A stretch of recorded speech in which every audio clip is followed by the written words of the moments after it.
Hi, welcome back to my channel. So in today's video I'm going to talk about a thing that I saw recently and generally how I waste my time. So I came across a thing about body doubling. I think you call it an infographic or something like that. I've never used an infographic in my life and I'm not really friends with people who use infographics, but you know, they appear places, so I found an infographic talking about body doubling, and I looked it up because I'd heard someone talking about it before, and it seems to be a practice where if you are struggling to get things done, you will have a friend around you to feed off their energy, and it motivates you to do things. And supposedly this is an ADHD trait, which I guess seems strange that this behavior gets pathologized, because it's and I'm not someone who knows an awful lot about ADHD. Like, I'm somebody who can't concentrate, and I'm someone who whose mind is very scattered, but I wouldn't say ADHD is something that I believe in. Definitely wouldn't diagnose myself with ADHD. But I saw this infographic, and I was thinking about a study on something that they call mere presence, which is used to look at how people's behavior is affected by other people. I don't understand why it's become something that needs to be put in a category of ADHD or kind of pathologized in some way. I guess every ordinary behavior gets pathologized now, but it was, I'm not one of these people that's sort of pull yourself up by the bootstraps approach to mental health, mental illness, or however you want to categorize it, but I'm more someone who thinks that everything is a normal reaction, like it's kind of justified, it's kind of just a personality in some cases, and human behavior in these weird situations that we're currently in, because the way that we live is really bad, and we're animals, and we react in certain ways, and we're people in other ways, so our personalities are our souls, get affected by certain things. Not somebody who's coldly dismissive to the idea of people's struggles, but I guess the terminology and the dismissiveness of these categories doesn't interest me. Something that, it looks into how people actually perform better when there are others around, just because as humans, as animals, we have physical reactions to them being in proximity to us. It's almost like a organic thing, that we become competitive, or we become motivated, or we become aroused. They call it arousal. And they've tested this on animals in cages in the same room. On people who are being observed, but not actually being observed, they just think they're being observed. There's like a sort of surveillance feeling, and it actually stimulates them and motivates them to perform better, or but it's performance of motor tasks, so it's not stuff that requires thought or learning in a complicated way. That actually we do that better when we're alone. And I guess people who struggle to concentrate and get stuff done, they'll often, need to be alone to learn. And then for motor tasks, or for performance of things that are sort of, if cleaning a room, dishes, tasks, chores, applying for jobs, that's stuff that is performance rather than learning. Actually, around people, we're motivated to do it better. And I was thinking about this because just in general, how a lot of my life I've kind of wasted because I'm sort of extremely modern, and not really a real person in that way, because there's no necessity to be around other people. Like, if I wanted, I could probably go my whole life without seeing another person, or like hardly ever seeing another person, and it's strange because it's such a waste. Like, I wish that I were around people so that I could get things done and feel motivated and feel something, but that's not the way that we live. And I think a lot of people are like this. When you see people talking about the body doubling, and when you see people who are struggling to get tasks done and they're saying it's ADHD, I think we're actually all just living in like a sort of hell, like an unnatural, inhuman, atomized way. I kind of have a cold, so my voice keeps disappearing. And we're, being, people living in this inhuman way and kind of spiraling in on themselves and getting addicted to living that way, and then not realizing the needs that they have, or not realizing the social nature that we need.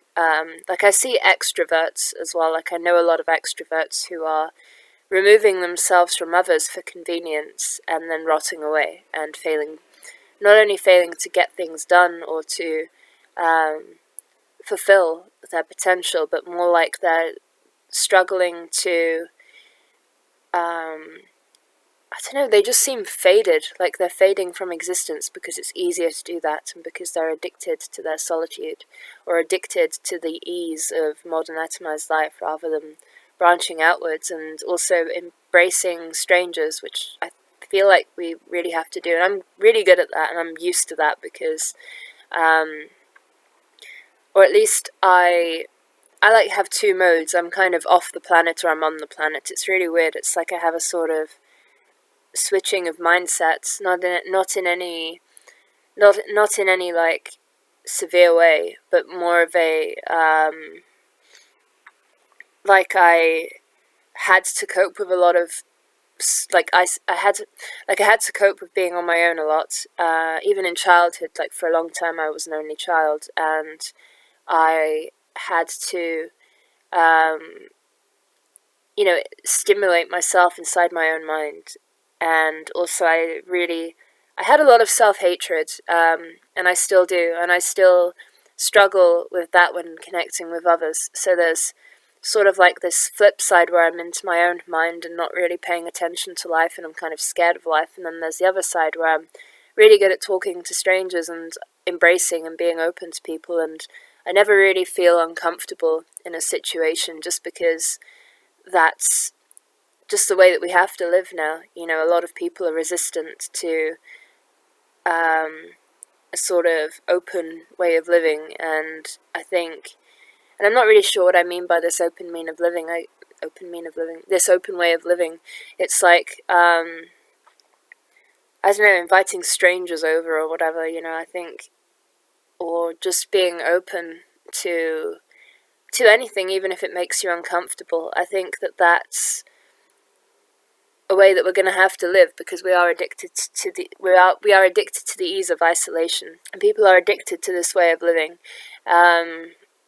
and they don't realize like the detrimental effects that it's having on them, and so then it becomes another kind of problem. And yeah, the barrier is getting over that nothingness and getting over that lack of stimulation and finding the motive to force yourself into the world and keep going. And it's hard to keep going as well. I find like you can never consistently keep going. Like, it's never like a novel. I remember once there was a study on literature, because I studied literature. I'm now a psychology student, but I was a literature student. There was a study on modernist literature and how it kind of, or even postmodern literature. I mean, I hate these categories. They mean nothing. But someone was saying, the world of Dickens, where everyone is grounded in an immediate society and an immediate reality, and you're walking down the street and everything is real and existing in one place, and you're not abstracted away from it. and then like in later literature it gets kind of fragmented, so there's no real world. It's like things are only real in like very brief fleeting encounters, and then you can kind of go back into a different type of reality, because the world is on the one hand so open, and on the other kind of closed down. Like there's no community, there's no, like if you walk in London these days, and I live in London, if you walk down the street, you don't feel like you're a real person on a real street. You just feel like that you have to do something or invent something to feel like a real person. And it's really hard to get over that nothingness and to get over that feeling, and to get the presence of others to motivate you to do stuff, because we need it. We're social beings, we're social creatures, and that's something really important. And it seems that we're forgetting this, or sort of getting the symptoms and then not realizing that the cause is something that is in our unnatural way of living. I love Dickens. Like, I just watched the most recent Great Expectations. No one else has seen it. There's nobody else I can talk about it with. It was just because I was familiar with the book, and because it's suitably removed from reality, or from any sense of reality I have, but also can inspire me in my reality. It feels like a sort of safe thing to watch, and I was able to, I guess, get some sort of emotional stimulation from it that enabled me to get things done today. Otherwise I wouldn't have done anything. And it's kind of sad, but that's what we've come to in modern life. I still don't watch a lot of TV, but I was also watching Wolf Hall, which I can't pronounce. I was also watching Wolf Hall, and I love Cromwell in that. Like, I really, really love Cromwell. He's also really hot, which is strange. Like, why did they cast a hot guy as Cromwell? But I need this stuff for my motivation, for my stimulation, because otherwise it's just a sort of barrenness. It's hard to drive myself forward to do stuff, and it's hard to it's I guess this is my mere presence. This is as close as I can come to mere presence. I mean, there's the internet as well, but I don't really do anything on it, so it's not like that really exists in any way. I've actually seen someone talk about this before. I remember seeing a video from Marzia, PewDiePie's wife, and before she was his wife, and she was saying that every day she needs to watch a TV series or a film, otherwise she doesn't feel right. And I remember thinking, even then, that's really strange, that's kind of sad. It's like she just doesn't have people around her to feel that sort of social communion with, or those kind of behaviours to imitate, because I often find as well, it gives me, like, after watching a show, I will walk down the street feeling as though I'm in that world, or as if I am the character. Learning isn't everything, but it does get to a point in your life where you start to think, why aren't I feeling like these people are able to understand what I'm saying, or why do I not get anything out of this? Why can't I test my mind and my knowledge and share my passions with people? And then you start to think, this is the point where I need to be doing that, and not wasting any more time.